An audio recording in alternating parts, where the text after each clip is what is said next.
పశ్చిమాసియాలో యుద్ధంతో భారత్లో హోటల్ రంగం కుదేలవుతోంది. వాణిజ్య గ్యాస్ సిలిండర్ల సరఫరా జాప్యంతో తీవ్ర ప్రభావం చూపిస్తోంది. తెలంగాణ వ్యాప్తంగా ప్రధాన నగరాల్లో అనేక హోటళ్లు మూతపడుతున్నాయి.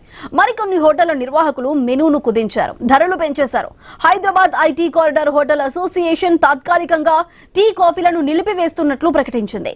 చపాతీ, దోశ, పూరి లాంటి ఐటమ్స్ తాత్కాలికంగా అందుబాటులో ఉండవని వెల్లడించింది. టిఫిన్ బండ్లు మొదలుకొని స్టార్ హోటళ్ల వరకు వంట చేయడానికి పూర్తిగా గ్యాస్ పైనే ఆధారపడుతున్నాయి.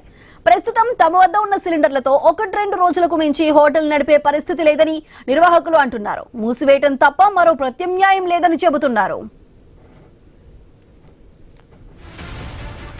హైదరాబాద్ లోని పీజీ, హాస్టల్స్, మెస్లలోనూ వంటకు 90% పైగా గ్యాస్ నే వినియోగిస్తున్నారు. ఇప్పటికే సిలిండర్ల కొరతతో మెనూలో మార్పులు చేశారు. ఎక్కువసేపు వండే వంటలను తగ్గించి అన్నం, సాంబార్, పప్పు, రసం వంటి వాటికే పరిమితం చేస్తున్నారు.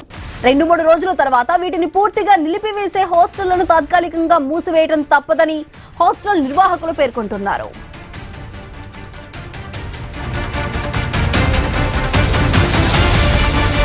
హైదరాబాద్ లో ఎస్ఆర్ నగర్, అమీర్పేట్, కేపీహెచ్బీ, గచ్చిబౌలి, మాదాపూర్, కొండాపూర్, అశోక్ నగర్, దిల్సుఖ్ నగర్ ప్రాంతాల్లో హాస్టల్లో వందల సంఖ్యలో ఉన్నాయి. వాటిలో ఉంటున్న విద్యార్థులు, ఉద్యోగాల కోసం శిక్షణ తీసుకుంటున్న నిరుద్యోగులపై తీవ్ర ప్రభావం పడుతుంది.